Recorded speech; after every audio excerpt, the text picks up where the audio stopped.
I would have been 2, 4, 5, 6.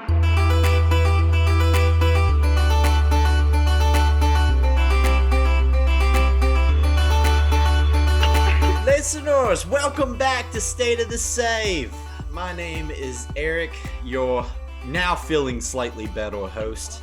Still got a little bit of a cold, but we're back at it on the podcasting loop. The gunk is real. The gunk is this time of year sucks because it hits you, it knocks you out for 24 hours, then you wake up the next day feeling fine. Let me tell you about ragweed. Ragweed is something that comes out the very end of summer and will just mess you up. I have like a little bit of a sniffle going on and nothing else is bothering me, just a sniffle. And then last Saturday, which is usually a day we record on, I just died for 24 hours. I felt great all the way up till 1 o'clock in the morning. And then I woke up at 6 when I went to bed. I was like, oh, am I hungover?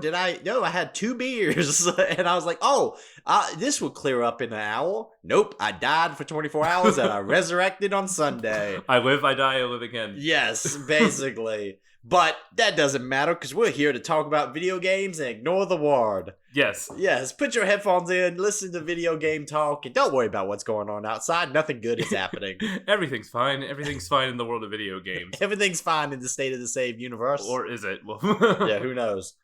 But, Michael. Yes. Video games are a great distraction in life. Yes. We are here, obviously, we're going to be talking about our games that we gave each other. Michael, you played Resident Evil Revelations, and I played Ace Combat Evolved. Assault Horizon. Assault Horizon, I'm sorry. I had to do a deep dive in some Ace Combat looking at some other games when I played this, and we'll talk about that. You're like, how does this happen? How does this happen is a good one. But Michael, video games are happening. Yes. Nintendo Direct happened today. There was some stuff that you posted on there that you saw that you were excited for. Yep. Michael, would you like to talk a little bit about the Nintendo Direct today? I can talk a little bit about the Nintendo Direct today. So this was a full hour Direct, coming off of the heels of the launch of the Switch 2. And we are at a weird time where all of their holiday stuff was announced. We were just waiting on dates. And now they seem to be trying to swan song the Switch 2 while also trying to support. This feels like a very 360 era Nintendo Direct, as in, like, they're like, hey, here's a $20 DLC for Donkey Kong that just came out. And usually DLC, $20 DLC packs come out a year after the fact, and Nintendo's popping one out, like, 2 months later. Like, it's the 360 days again. I'm just having whiplash. I'm like, what? Horse armor? I'm not paying for horse armor? Here's a roguelike mode and a new area that is like the DK Jungle Crew. You get to go to DK Island and do a roguelike mode. I'm like, okay, someone told Nintendo what a roguelike is. I don't know how I feel about that. That is my favorite thing is Nintendo randomly like learns what video game trends are. Like Nintendo doesn't operate in like the video game space. Like everyone else goes to the parties and they talk about what they're working on and what's the hot new trends. Nintendo doesn't get invited to those parties. They're in the basement doing work. They ain't got time to figure out about roguelites. They discover what Ubisoft Towers are 10 years after they became popular and then made one of the greatest games of all time with Breath of the Wild. They're like, we can do that. We can do that shit. Look at what it takes for them to have the fraction of the power that we have. So what's some other highlights? You said that, the Donkey Kong stuff is cool because that game looks amazing. And you said you had a great time with it. That's such a good game. So, more of that's great. What other stuff was kind of highlights? Mario's 40th anniversary is happening, and we got Mario Galaxy 1 and 2 coming to the Switch in 4K. Very excited about Galaxy 2. I can buy that one. You can buy those separately. So if you got the limited time release when it happened 5 years ago, like I did, then I could just individually just pick up Galaxy 2 for $40, which is a lot. But then you look up how much Galaxy 2 costs on the used game market, and it's about $40, and you go, right. Yeah, it's Nintendo games. They just never go down. I have $20 in gift cards with me, so I can justify this purchase. I can drop. I'm not going to get it right away, but the minute I have gift card money, I'll be like, "What's on here?"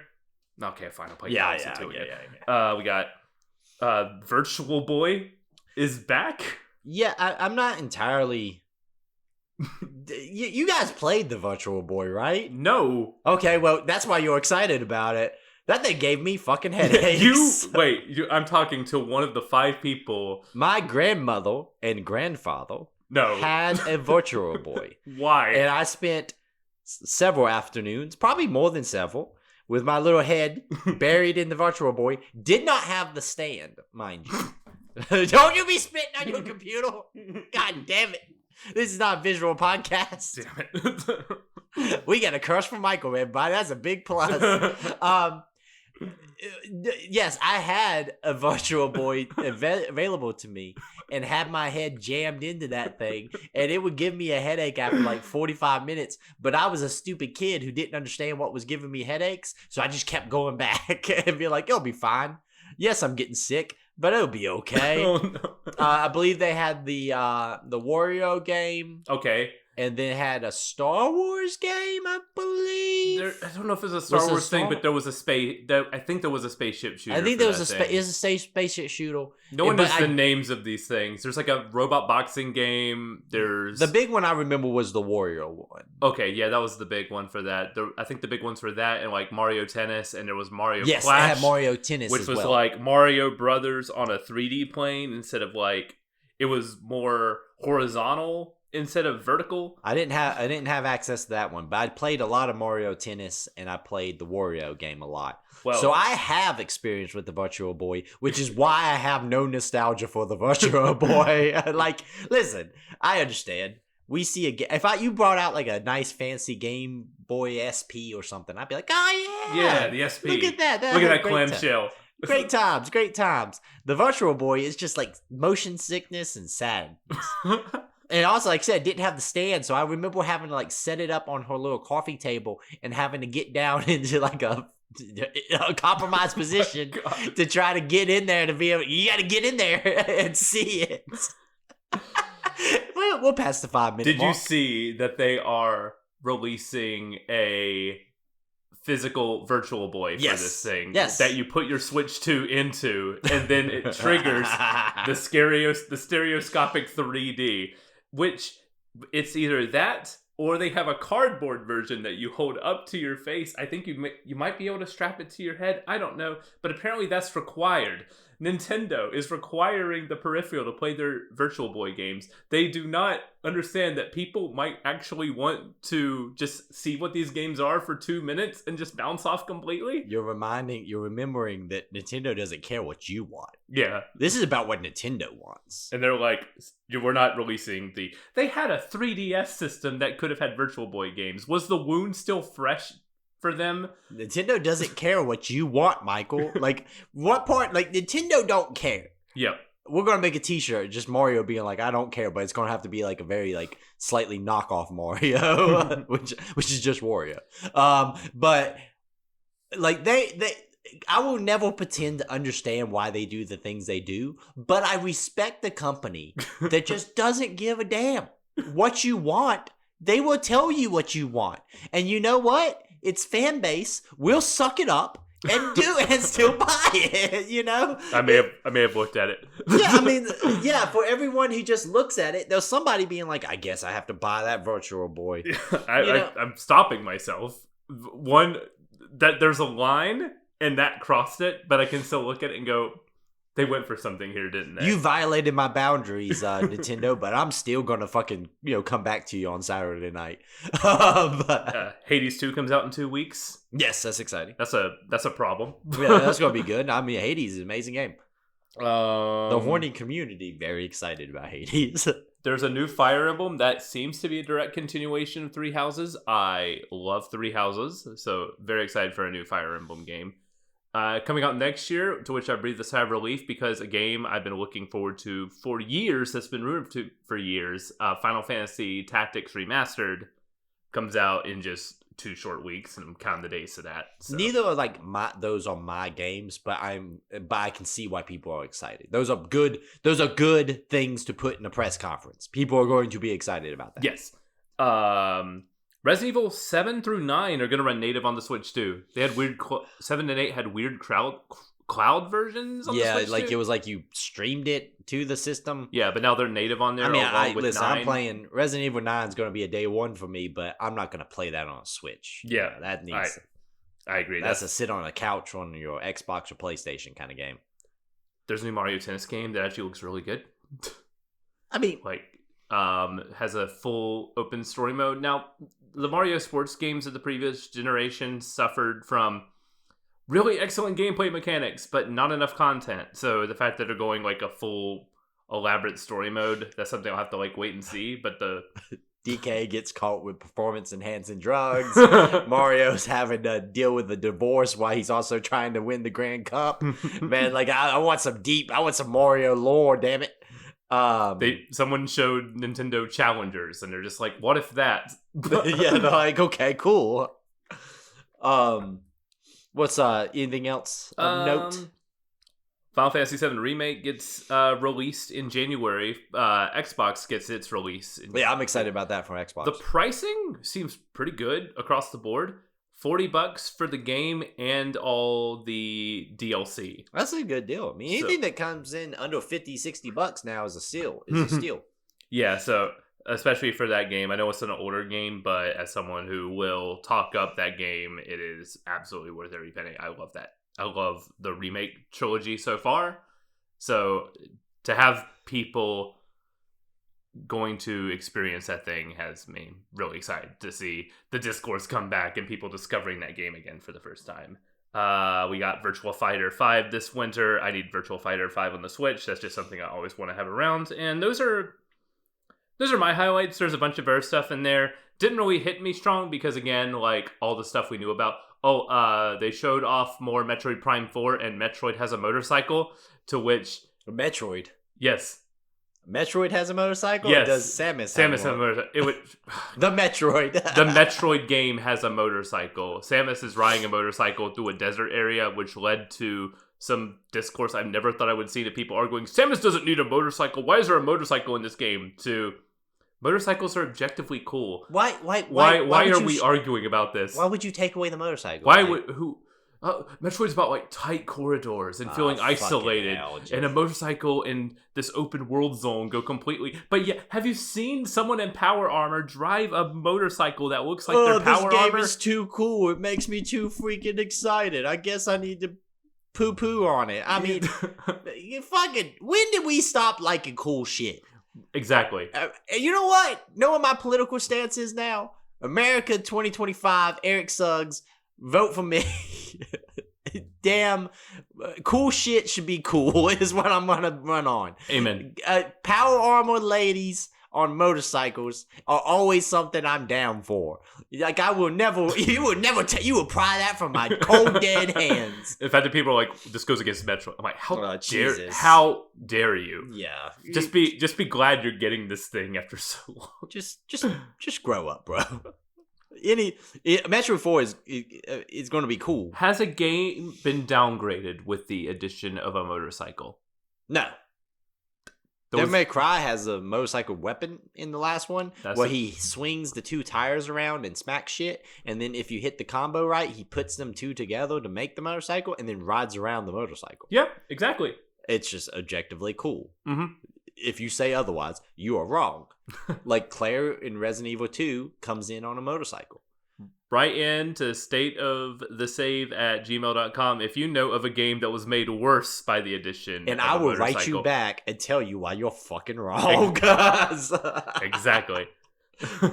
So what else? Anything else? I've been playing. Well, that was all for the Nintendo Direct. I've been playing. Speaking of Nintendo, Chibi-Robo. Okay. In the 2 weeks, they had put that, or the past month or so, they put that on Nintendo Switch Online. As someone who loves the GameCube, but that is a very expensive GameCube game for about $200. So I appreciate being able to play that in an official console and official capacity. It's not what I thought it would be. I thought it would be, you look at it, you see this cute little guy, a cute little robot who has his tail is basically a power cord.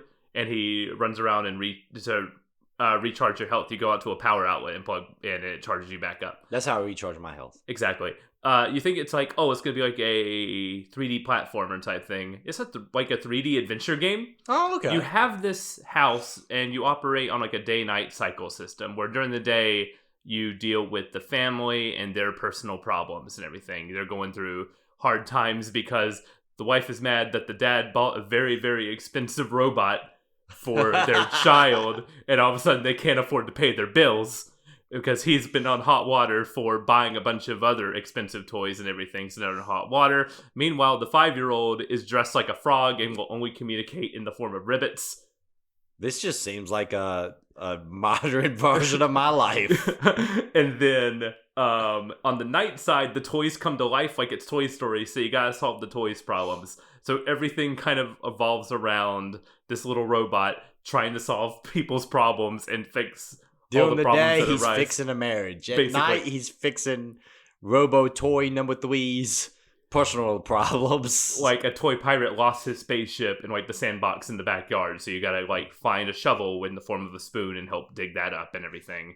And all these stories kind of loosely sort of connect with each other, and it gets very weird at the end. It's like if you took the structure of like Conker's Bad Fur Day, but put that structure through a Katamari Damacy filter, you would end up with Chibi-Robo, and I had a great time with it. There's a surprising amount of like post-game content. Like I beat the main story and there's still so much to do. It's wild, and I had a great time with it. So I think it's cool that you actually have like an official way of playing that now. mm-hmm. And like I said, it sounds like a very charming little little game. It's kind of it sounds good. It's very charming, very cute. My one complaint is that there is no way to skip the dialogue. So if you have a character that's like going on and on, or God forbid you accidentally hit, I want to talk to this person again, and it just repeats the same monologue over and over. There's no way to skip through it. So this was a Nintendo GameCube game? Yes. That is kind of the time though. Like there was a lot of games like that at the time where it's like you can't keep hitting A to skip. It's like, motherfucker, you're gonna hear this dialogue. Basically, yeah.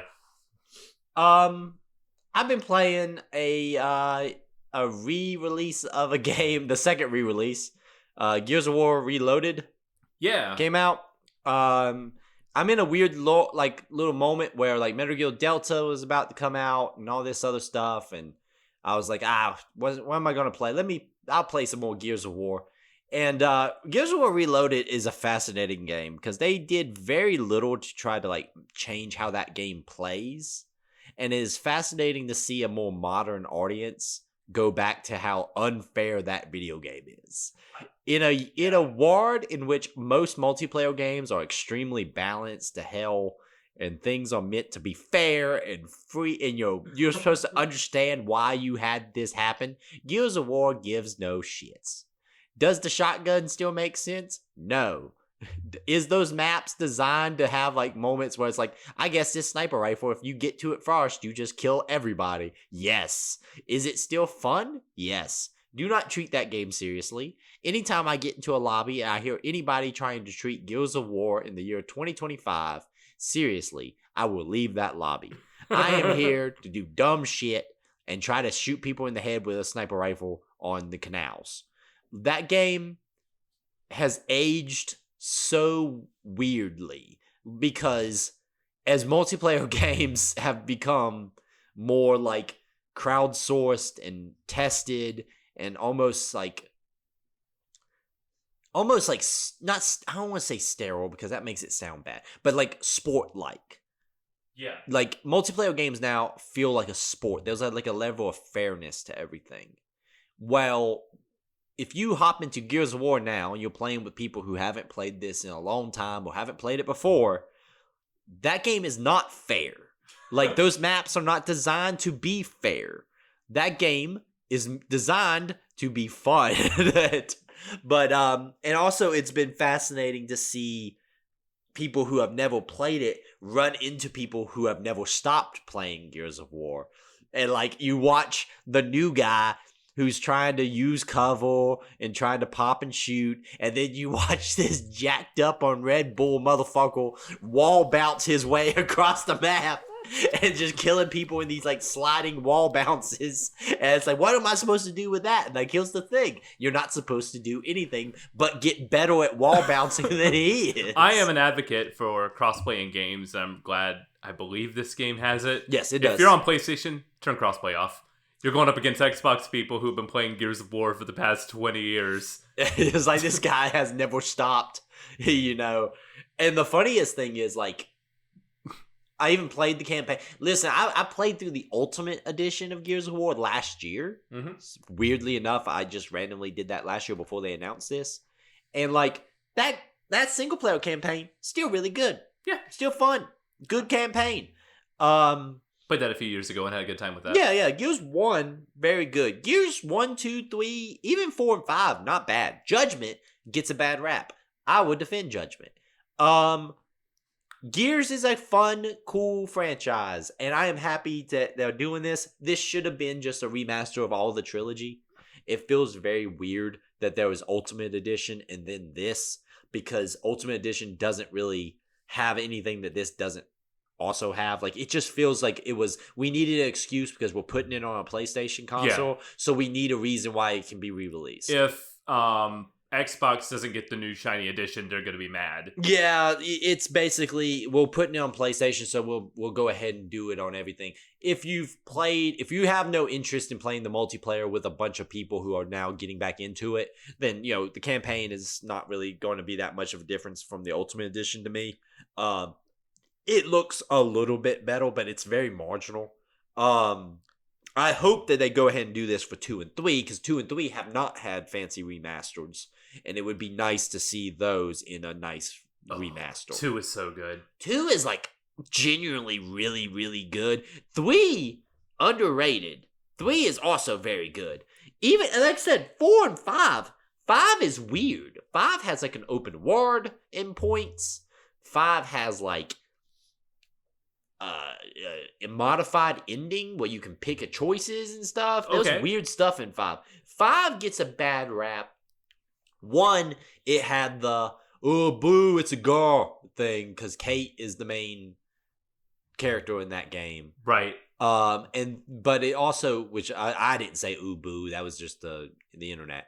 But also, it was like multiplayer felt weird. They did some weird choices on the multiplayer stuff. That's when they went full crossover-y. I remember we went to a WWE show and it was like, you can download Dave Bautista right now in Gears 5. And I want to say in Gears 4 you could have the New Day. So, like, there was some... Oh, there was precedent. I did play as Dave Bautista a lot in Gears 5. It was great. But they also had, like, the Terminator. It was in there day one. That's right. With Sarah Connell. Because it was like a crossover there. And, like, it was really dumb to have, like, an army of Terminators fighting Dave Bautista in Gears of War.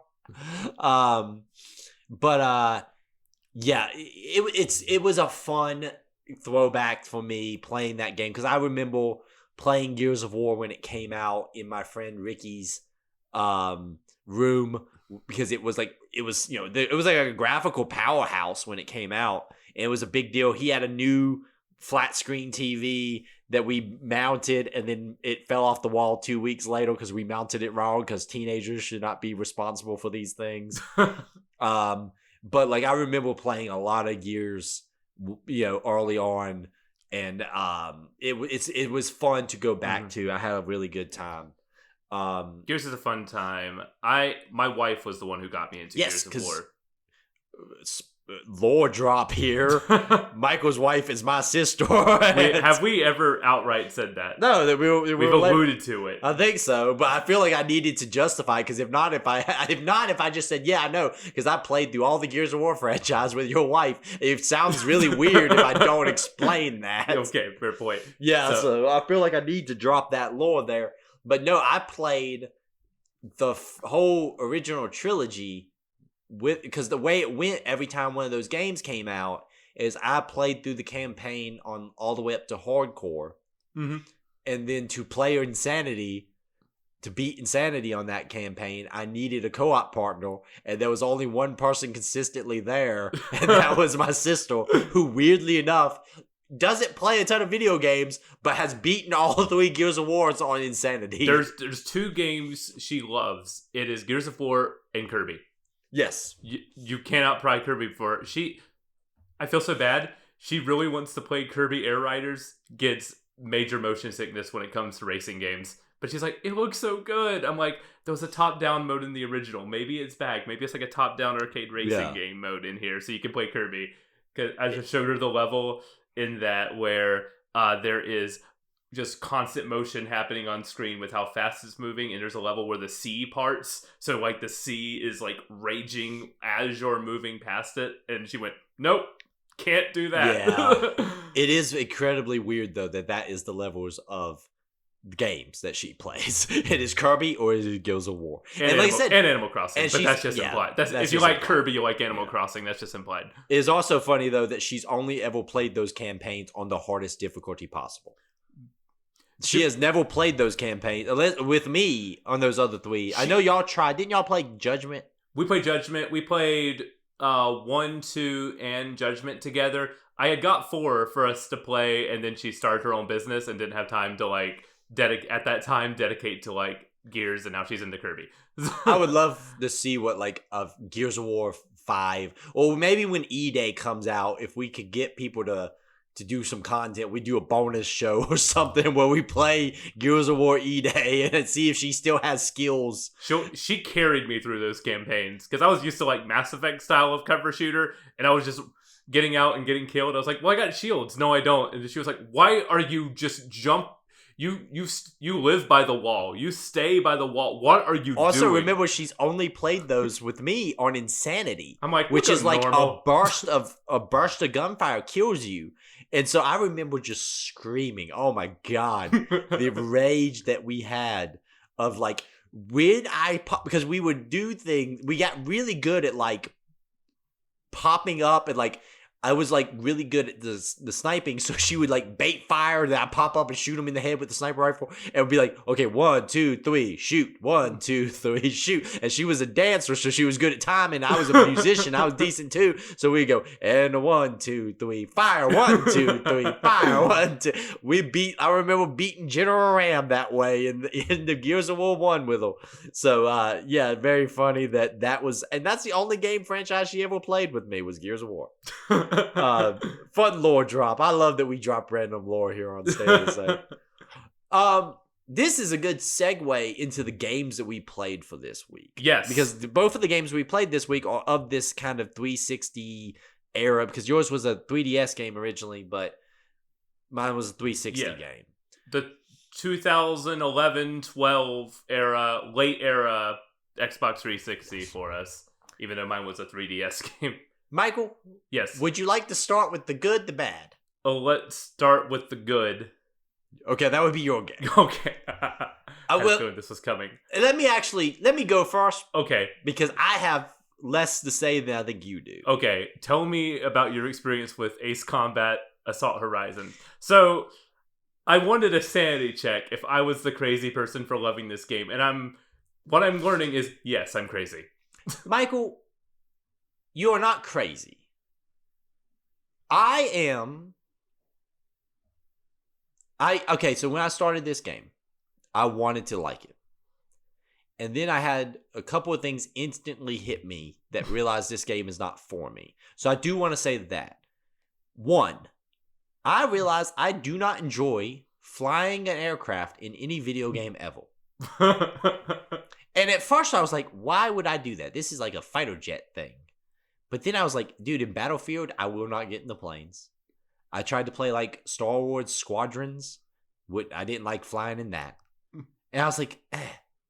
And then the dog fights, I was just like, this is visually cool. But boy, am I not enjoying this. And then I was like, well, maybe I am wrong. Maybe the kids are right. I am wrong. And I tried very hard. I went and looked up other Ace Combat games, thinking like, maybe this isn't the Ace Combat for me, but the other ones are. Maybe the subreddit's right, and Michael is crazy. And then I was like, I don't know, man.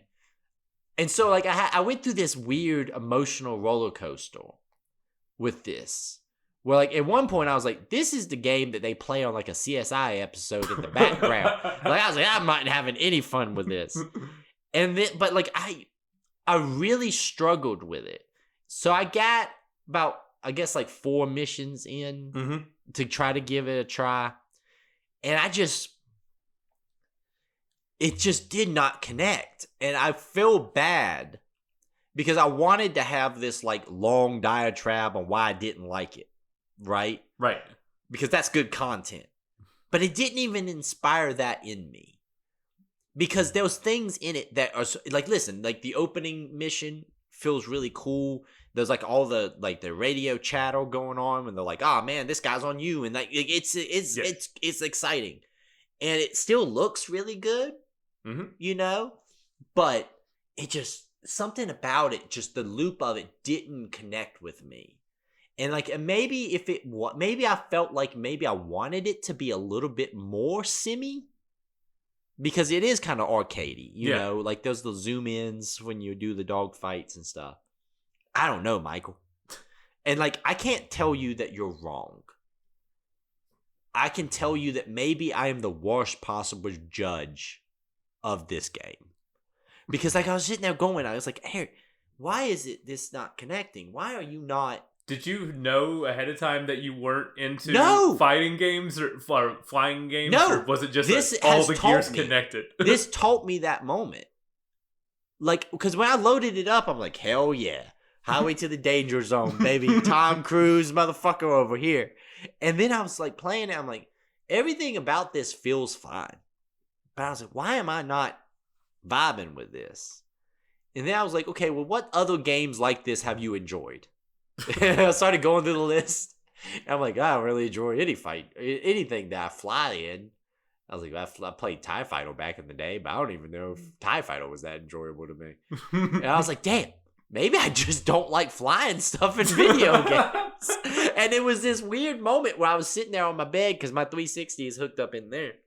And I was just like, man, maybe this is just not my game.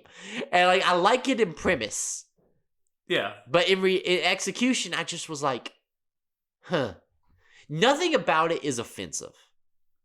That's the thing, too. Like, it was so... I had such a weird moment with it. Because, like, I love the Xbox 360 era. And this is an Xbox 360-ass game. Like, yes. The soundtrack is... incredible. Somebody had a Papa Roach CD, and they're playing that. Like but combined it with a symphonic orchestra for some reason, and you're like, yeah, let's go. No, and like that's not bad. Like you tell me that, and that's good, and the soundtrack is good. The gameplay is not like I don't actually dislike that it's more like an arcadey kind of thing. Because I went to educate myself on the Ace Combat series, and I was like, okay, these other ones seem a little bit more like technical. And I was like, I don't think I would want that either. And then I just realized, like, I don't think I like flying planes in video games. Maybe that's just the grand secret, is I don't like flying planes. Maybe my fear of heights carries over to video games. And I'm just I didn't even make that connection. Yeah, but it was the weirdest thing. Because I kept looking like, why am I not connecting with this? And yeah, I just think I'm not a flying game guy. And it was such an odd moment because I was like trying to think of like, you know, we've done games in the past where I've done like takedowns of them. Like when you made me play Sonic, I had thoughts. You know, I was mad at you for making me play that shit. Those damn levels with Knuckles when you're trying to collect shit, I was so fucking mad. With this, I was never mad. And I never felt like I wasted time. I was just like, this is not connecting. And then I just had this moment of clarity where I was like, I don't think I've ever enjoyed flying a plane in a video game ever. And I'm like, maybe I just don't like flying planes in games. I don't know why. That's really interesting. It's interesting because it just dawned on me that it was just not my thing. And like, I'd never been so good. I sat there after I was done playing like 3 or 4 missions. And I sat there holding the case, looking at the case, being like, this game has like taught me something about myself. But it's not offensive. Like, because I looked up some discourse on it, and you're right, people hate this thing. Like, Ace Combat fans hate this thing. And I'm like, it's still a fun game. It's a fun video game. And I'm just like, I feel so underprepared. I feel like I walked into like fifth level chemistry class, and they're like, Mr. Suggs, how do you feel about the protons? and I'm gonna be like, I don't know about the protons. And just that's the end of it. But I interrogate me on this, Michael. Ask me questions. Okay. So the dogfight mode, the DFM, yes, where you zoom in real close and use your machine gun fire. I mean, it's cool. And then just nothing. It doesn't go. Nothing goes beyond. That was neat. Yeah, and also I think the fact that it's like a recurring mechanic. Mm-hmm. One thing I will say is there's no like take into consideration how many people die from falling airplanes in this game because there's just falling planes landing all over Miami. They're like, we saved everybody. Especially in the second mission with the oil refinery where you do that DFM for the final run and you just are tearing up the oil refinery. There's a smokestack that almost falls in your plane in slow motion. Listen, all of that is fine. I don't want it to be too...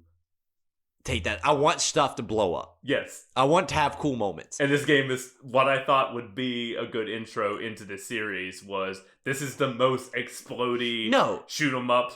Oil covers your screen like it's blood. No, from a Call of Duty. All of this, and you can see Call of Duty influences. Oh, absolutely. Like, everyone talks like they were in a Call of Duty game. Like... Yeah, the story. And not just from like a military point of view. I cannot tell you anything really grand about this story. It is a military wards being thrown at you a million miles a minute. Yes. A Charlie Foxtrot, Echo 412 threat analysis. It's that kind of stuff. And like which was the style of the time. Yes. As was the style of the time. We were all Charlie Foxtrot in 2011. But no, like this game on paper is exciting.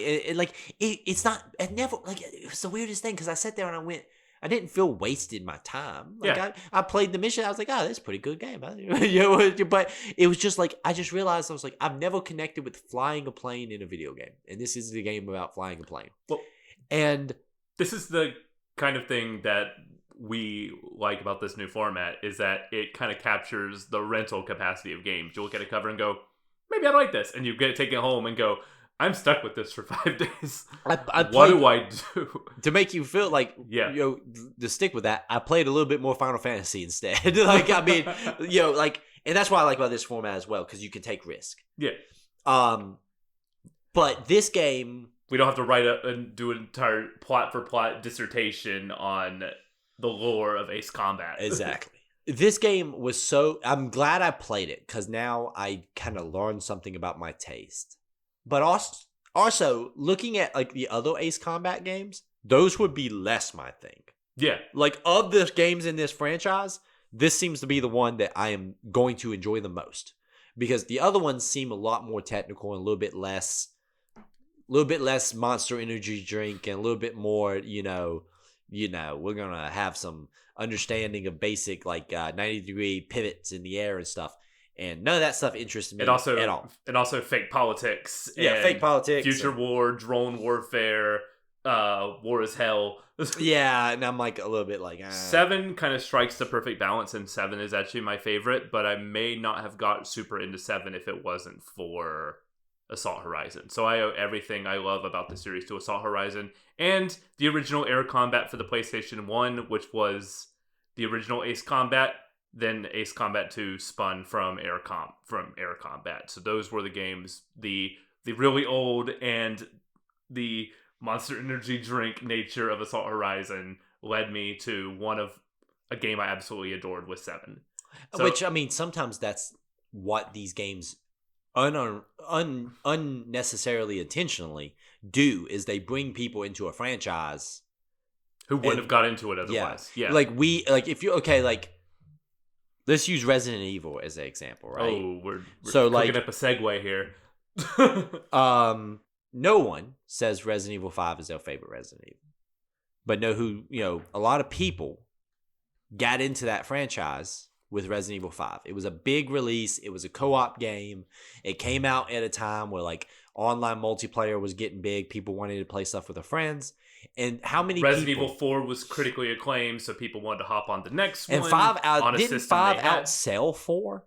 5 until... Isn't 5 like the bestseller of the thing? 5 until Monster Hunter World was Capcom's best-selling game. 5, oddly, was the one that like my friends would play with me.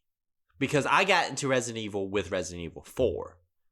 Because I was a big video game magazine kid. So Resident Evil 4 was the, it was the critically acclaimed, the darling, that one. Yeah. And so my Game friends, of the Year contender. Yeah, and I was Mr.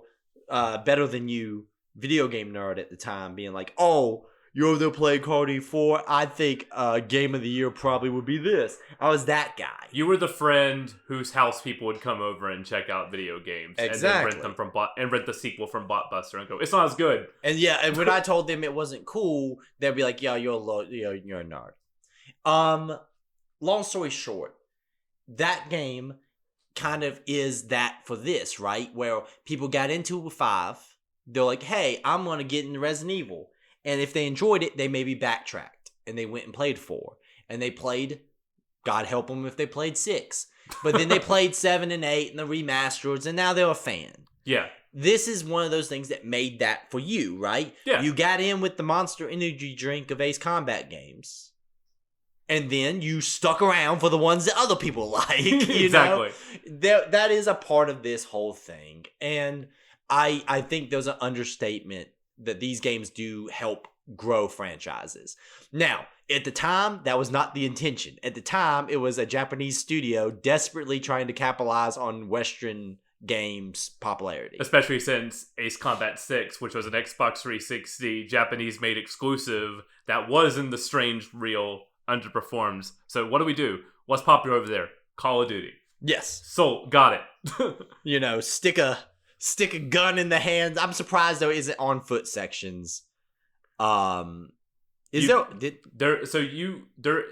sections that you missed that I was hoping you'd get to. There's helicopter missions. Damn. Coming up. And a 20-minute long AC-130 mission. Which is a direct rip of like the Call of Duty 4 AC-130 thing. I was hoping it's pretty far in, but I was hoping you'd stick it out. There's a stealth bomber mission, which is a lot of fun. Damn, maybe I should have fucking not jumped off this so fast. There might be an update next time. I wonder if there's a level select code, find the AC-130 mission and the stealth bomber mission. I don't know if there is, but... we shall report back. And the final mission where you fight the final ace fighter in the middle of a hurricane. As you do. But again, the visuals and everything were... You were like, awesome. It was just the fact that I was like, I don't like flying a plane. It just dawned on me, maybe my fear of heights carries over to video games. I guess so. I'm glad you tried it. Yeah, which is the new... why I love this new format. Yeah. Michael. Yes. My selection for you was Resident Evil Revelations. Yes. Michael, you never played this game before. I've never played this game before. Tell me how this works. I have thoughts on this game. So I played the original. I was like, if I'm playing this game, I'm going all the way back to an Xbox 360. The Nintendo 3DS release of this thing. Which is madness, because I didn't even play the Nintendo 3DS version. This game looks surprisingly good. No, it's a fucking great game. It looks amazing for the time. And the limitations of the 3DS held back some of Capcom's worst tendencies from this time, but also, this game is a paradox. It wants to, because of the nature and the limitations of the 3DS, they gotta go back to the narrow corridors and the isolation of classic Resident Evil, but then they feel the need to throw you in to these large, bombastic combat, multi-wave enemy scenarios. It wants to, be a focus, like a return to form with Jill and Chris, but also it has a million side characters whose motivations you don't completely understand, who change allegiances more times than Ocelot from Metal Gear Solid. Why I wanted you to play this, yes, because we are fans of this franchise. This thing is conflicting design decisions on disc in the middle of chapters. Yes, There's a lot of the chapters start with you cutting to a different character. There's like planes falling out of the sky. That's where you have your multi-mission scenarios. And then you're cutting back to Jill. You're like figuring out which keys goes to which doors and everything. You're doing the little 3DS puzzles that, they replaced the puzzles with like sort of 3DS mini games. There's no puzzles in this game, which kind of made me sad. But I remembered for the time where Resident Evil was. There was no puzzles. The fact that we had anything at all. Whenever I had to do something to unlock a door, I got really happy. Because this is post 4 and 5. Is this post 6? No, I looked it up. The reason why this game is a true paradox is it comes out like 6 or 7 months before Resident Evil 6. This is both a return to form and a harbinger of what's to come. No, because this is still a competent made video game.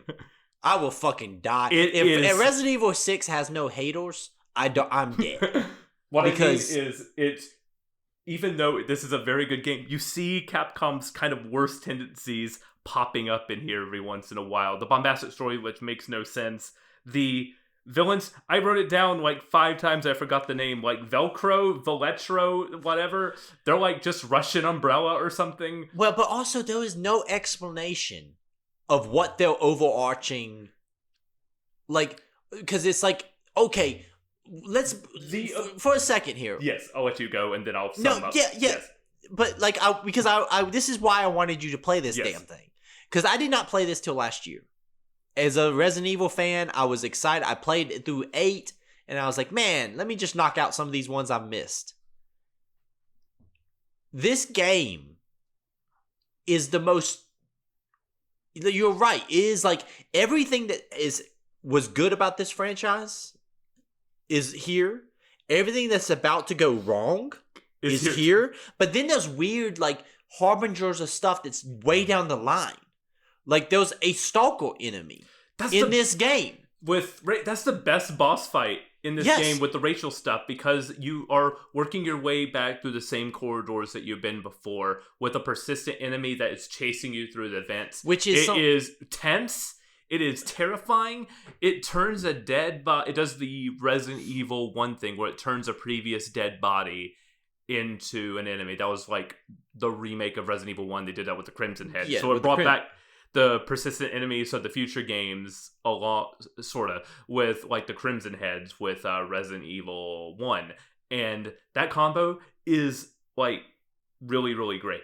Well, and also, like, you're right. There's all the old corridors on the ship where that's an RE1 location. That's an RE2 police station location.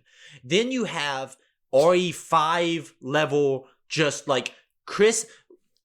Even the Chris stuff isn't as bad as like the 2 random goobers that you have to play as for a while, who are just like doing missions in the Arctic.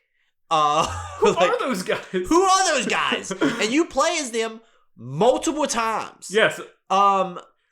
Chris gets a partner who's never seen again. That's the second time this happens to him in this fucking decade. Who keeps talking about, like, I'm going to take everyone out to lobster dinners while wearing the most over-designed wetsuit I have ever seen.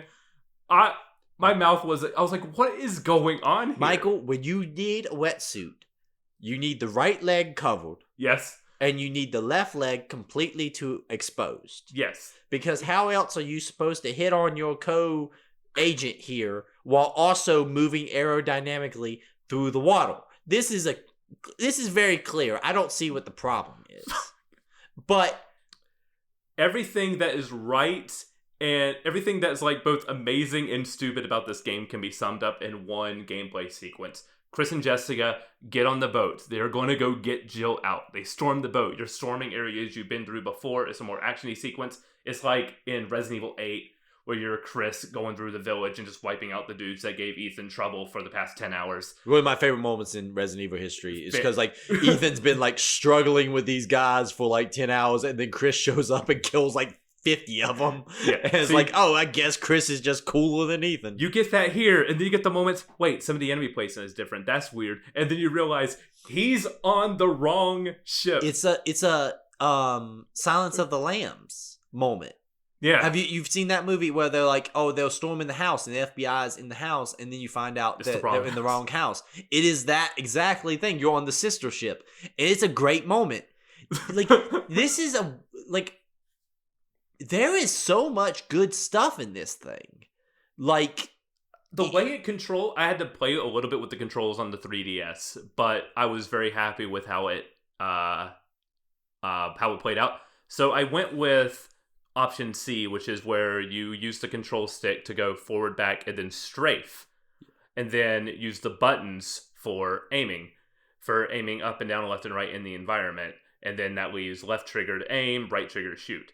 But I left on gyro aiming, so whenever I went to aim down sights, I could move the 3DS like in its full to like really get precise shots, because it was very hard to do that with buttons. Yeah. But I had gyro aiming, so I could really like it helps get those like easier. extra like moving from the torso to the head. It was great for the corridors, but the minute you throw in like a boss fight into that thing where you're like aiming down, or like a bunch of enemies waving down sights, you're like twisting your arm around to get everybody. I played on the Xbox controller, and like those boss fights don't get those like group attack moments don't get easier, because the game is just not really designed to fight that many enemies at one time. Like the dogs will always fuck you up. Yes. Like I'm just like, no matter what you do, your dogs will fuck you up. Whenever it's dogs, I'm like, well, I'm losing some health here. Yeah. And because of that, like, they knew like some of the limitations and how difficult it was with like menu navigation on like a handheld would be. So healing is one hit. It's just one hit on the right directional pad. All of a sudden you're back to full health. Yeah, you don't have to, and there's no like combinations really of do you combine or herbs? No, it's just you get an herb and then it's in like your hookah pipe. You just hit the pipe real quick. Well, like that's a weird thing too, because that's when 6 comes out. They switch it to like these pill things, so you break down everything. Yeah, you don't know that? I never played 6. You got like a pill. You got a pill case.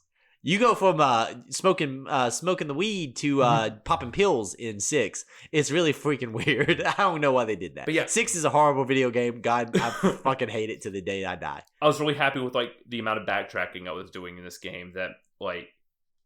Especially that first section on the ship where you're going through and like slowly unlocking doors and everything. You get to like the main hub area. Felt very like classic Resident Evil, but I had a lot of fun with this game. This game is notwithstanding some like problems that was just indicative of like Capcom and Resident Evil structure at the time, but I think having them put this on the 3DS made them think about Resident Evil in ways they haven't before. Where how do we realistically put this thing on a handheld to go on this? This is the biggest game I've seen for a 3DS. A system that measures its memory in blocks. Yeah. This game clocks in at like 3.5 gigabytes, which translates to like 100,000, hundreds of thousands of blocks. And you're like, what are we doing? The fact that they fit this in here. As also a battery hog, your battery needs to be on life support the entire time running this thing, because in an hour and a half to 2 hours, your 3DS is dead. Well, it is crazy. It's a full Resident Evil experience. It is. Like, you know when they promised us with the PSP, they're like, hey man, PS2 PlayStation 2 games on the go. Let's fucking go. And that was never true. Like, we had close to it in some games, but Metal Gear Portable Ops was not Metal Gear Solid 3. This is oddly a full-on... this is a damn 360 game on the go. Like, it carries over. Like I said, I played it on the really Xbox. Is. Like, it really is closer to the 360 than it is, like, the PS2 in a lot of ways. Yeah. And then you look at some of the other stuff on the system, and some 3DS games just look straight up bad. Yeah, and this looks great. And it looks amazing. Like, it's so detailed. Visuals have always been Resident Evil's strongest suits, and they knock it out of the park here. I really liked some of the swimming sections in this. They're really, like, tense. I don't quite love the one at the end where you have the instant kill enemies, but all the other ones, like, are really good. Jill can hold her breath for a very, very long time, so it doesn't feel like I'm constantly popping up for oxygen. They did a really good job with balance there. Yeah, my note here for episode 8 says, it just hit me. I haven't done a single puzzle in this entire game, just some mini games. Well, it's like how's the mini games work on the 360? Did they have them in there, or did you have to like rotate the stick? I think you rotate the stick because on the 3DS, like there is being the touchscreen. Whenever you have to like pry open up like a box or something, you have the little screws. So yeah, it's weird playing this game where you're using all your hands and all of a sudden get to a puzzle and like, wait, I gotta pull out the stylus and hold the button down to unscrew these screws and then flip some levers. And oh yeah, the circuit breaker puzzles were fun where you had like that just disappear halfway through the game. Yeah, where you have to realign you have to match like the fuse box in a way that the cords don't get tangled, but plug them into the right. It's weirdly notches. like just the amount of puzzles that like 4 still hung on to. Like remember 4 had like probably single digit puzzles. Yeah. But like when 5 hits, 5 just does have nothing. It has nothing. And is there some variation on a slide puzzle or a memory match puzzle or fuck those puzzles. Light the colors. Because guess which ones I really hate is slide puzzles. It's the only thing that's wrong about the perfect video game, which is Resident Evil 4. If you write in and tell me otherwise, I will write you back and tell you you're an asshole. Both versions of Resident Evil 4. They're both of them. Perfect games. Perfect video games. I will not listen to anything else. So, thank you for making me play this, finally. I have Resident Evil Revelations 2 now wishlisted on my Switch, so whenever that goes on sale, I'm going to play it. That's a co-op game. That is a co-op game, and it has a more expanded version of the raid mode. I don't want to get too into raid mode on this version because I've told that the one on Revelations 2 is very good, and that is worth the price of admission alone, just like this wave-based thing. The raid mode in 1 is not bad. I played some of it. It was fun. It does seem like a lot of fun. In closing, favorite character in this game? Jill. Yeah, because it's Jill. Jill's the best. Chris, though, not bad. Chris gets a bad rap. Chris punches that boulder in 5, and no one will ever forgive him. But Chris, oddly, one of the most consistent Resident Evil protagonists. Yeah, he murders Ethan's wife in front of him in 8. But then was it Ethan's wife? We don't know. Well, I do, but you know. Chris is not that bad. Jill, though, best protagonist. I hope to God in 9 we see Jill or we see Leon. I forgot his name, but I really like the guy Jill is paired with on this mission. Yeah, I forget what his name is too. It starts with a J, I think, but very thick accent. I really liked him a lot. He reminded me of like a Barry analog. Yeah. Like he fit that Barry role, who's in Revelation 2. Barry, underrated Resident Evil protagonist. I'm glad he's back in another game. It's so weird that like the continuation of a lot of characters is in the Revelation series, not in the mainline series. Yeah. Especially Especially since the mainline series has kind of like forgotten. Like we haven't seen Jill, Leon, or anybody other than Chris since 6. Boy, do I hope in 9 they show up.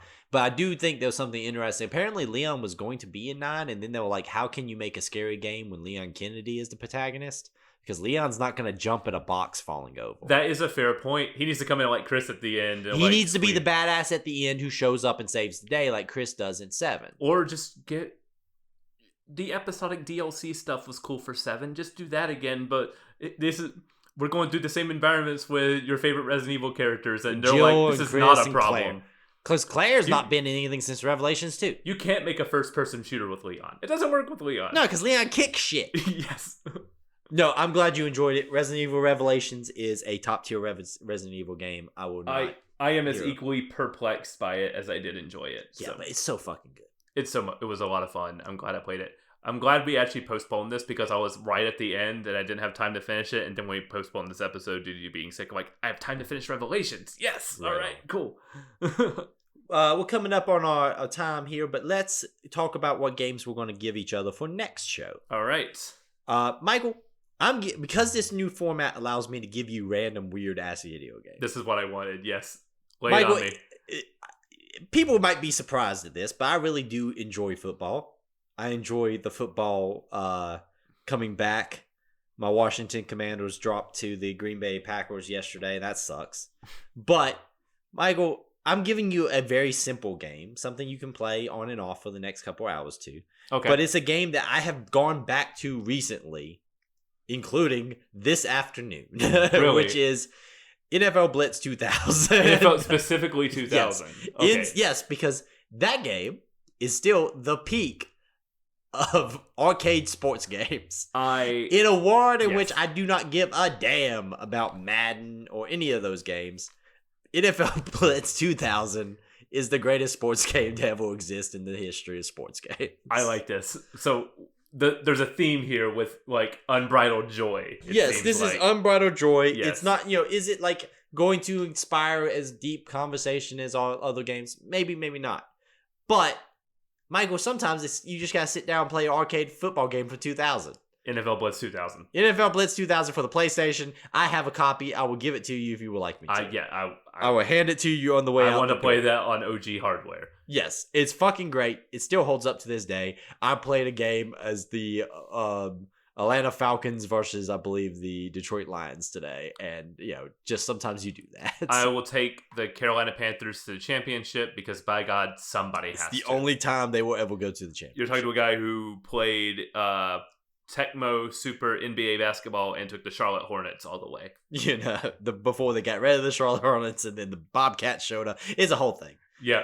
North Carolina sports, boys and girls. And now the Charlotte Hornets are back. We had a good owner who immediately left when he realized he couldn't turn the team around. Yeah, it's a tough time. Everything's bad. Everything's bad in the world of North Carolina sports. Anyway. Only time the Bobcats ever did anything is when they were on the One Tree Hill show.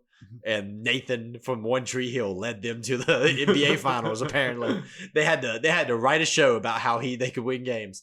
Michael, what's my game? Your game. So I kind of buried the lead at the beginning with this, with talking about a 40th anniversary coming up of a character. One of the most recognizable faces in video games, the most recognizable face in video games, is for his 40th anniversary. Who am I talking about? We're talking about Mario. We're talking about Mario. Now, I have a feeling you played a lot of the 2D sides, but not so much the 3D. Not a lot of 3D, but a lot of 2D. A lot of 2D. Have you played... So I think you had a Nintendo 64. You played or experienced like the original Mario 64, right? So my 64 experience was at other people's houses. I was a PlayStation kid. Yes. And then I would sometimes rent a Nintendo 64 from the Blockbuster because that was the thing you could do back then. A lot of GoldenEye, probably.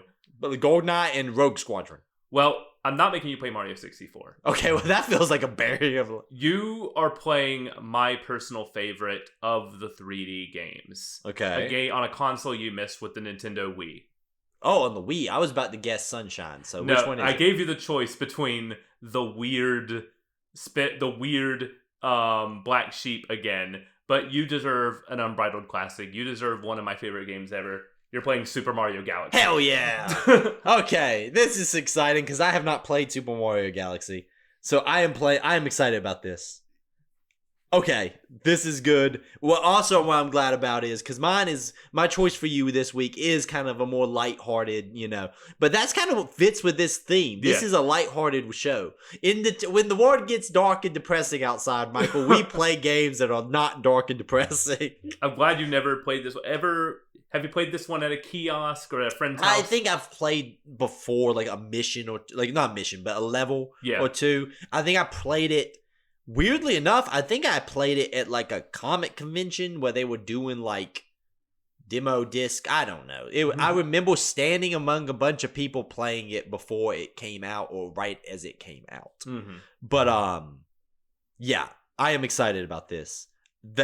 We will get down some Mario Galaxy and you can play some Blitz and we will have ourselves a happy-go-lucky show that's not full of depression and sadness. Yes. Man, I wish I could play Mario Galaxy for the first time again. If you hit yourself in the head hard enough, you can. Can just talk about a game that is just brimming with so many like great ideas. So much so that they made a sequel because they had too many ideas for this one. I remember when that thing came out. Like there was one of the few games that made me want a Wii. Because I was like an edgy teenager with the 360. Mm-hmm. And I was like, I don't need one of them fucking things. That's the thing that like, my mom wanted. But no, like that's the thing I had. But then that thing, I was an edgy teenager, Michael. But I am excited to finally play this. This is going to be a good show. This was a good show. You can write in, you can like, you can subscribe, you can do all those wonderful things as we bring this show back from the dead, one episode at the time. State of the Save on all your favorite podcasting apps, Spotify, iTunes, all those fun places. You can send in emails to stateofsave at gmail.com and stateofthesave at gmail.com. We have both. We have both of them. For some reason. Back in 2000, for some reason, State of Save was the one that I got first. I don't know why I fucking did that. It's over 5 years ago. I was making all sorts of bad decisions. But we're on Blue Sky. We're on TikTok. We're on Instagram. Reach out if you want to chat or if you like the random stuff I post. Yes, help us bring the show back from the dead. I want to get back into like streaming random stuff on our YouTube page again. That was a time, fun. Michael. That was time fun. We were rolling. Don't have the time for that extra stuff right now, but when I get some time, man, I like checking out weird stuff on there. Maybe if I have time for Blitz. I don't think I'll have time for Blitz, but we'll see. We'll see. But thank you guys for listening. We will be back in your podcasting feeds in 2 weeks. And once again, stay safe out there. Thank you.